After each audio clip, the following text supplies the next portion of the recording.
Breaking news. A YouTuber by the name of crystaljoy has invented a brand new protective style which she is calling boho poodle puffs. More details on how she achieved this style are to come. One thing I'm learning as a DIY girly is that you don't have to do every single part of the process in order for it to be DIY. With that being said, at the beginning of this hairstyle, I was just lazy and I didn't feel like doing my parts. So I texted my cousin, asked her would she do my parts for me, and she did. I chose to ask Ebony because every time I've seen her work, it's been neat and clean and I knew that my parts were gonna look the same.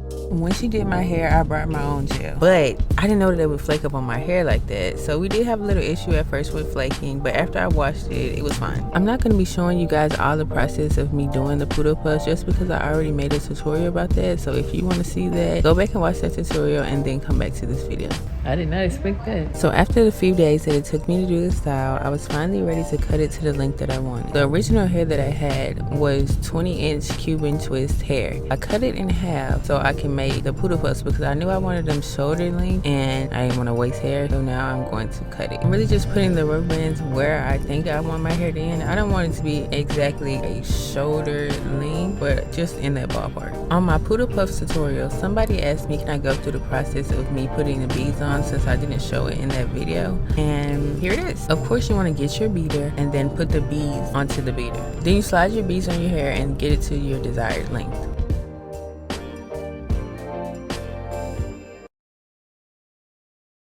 Now that I have the beads in the right place, I just remove the other extra rubber bands from the bottom of my hair and then I flip the hair on top of the bead. You only want to flip the hair over the bottom bead, so then you can add a rubber band on top of it and have the top bead hiding the extra hair. Right now I'm not cutting the extra hair because I wanted the poodle puffs to all be in the same ballpark before I cut it, because once you cut that hair you can't put it back. So like I said before, now I'm just going in with my scissors, cutting the extra hair out, and I'm flipping it up and sliding the bead over it. But when I cut this piece of hair, it was so thick that I had to add an extra rubber band to make it actually go under the bead. And then I just repeated the process all around my head.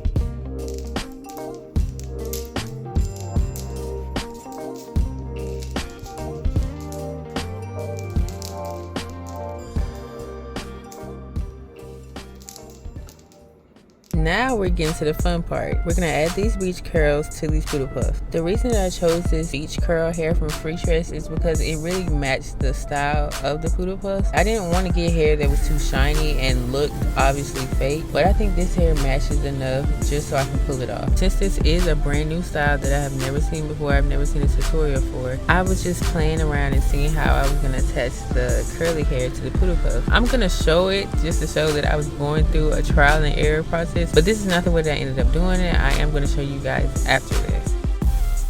Okay, so the way that I ended up doing this, it's going to be very heavily relied on the rubber bands. I crocheted the curly hair through my top rubber band, the one that's right under the wrap. Then I pulled the ends of the hair through the loop. So you really want to create that knot to make sure that the curly hair stays in. Since this is a new style, I am open to suggestions and modifications. So if you can think of another way for me to add the curly hair, maybe like while I'm doing the process, I could add it in there next time. But I did get the curly hair after I finished my hair. I didn't want to take it down and redo it, obviously. But if you can think of another way, I'm open to suggestions. So at first when I did this, I didn't really add a lot of curly pieces just because I didn't know if it was gonna look crazy or not. But I went back in and added more curly hair just because I was like, if I'm gonna do it, I gotta do it all the way. Let me know what y'all think in the comments, but I really think it's cute and I like it.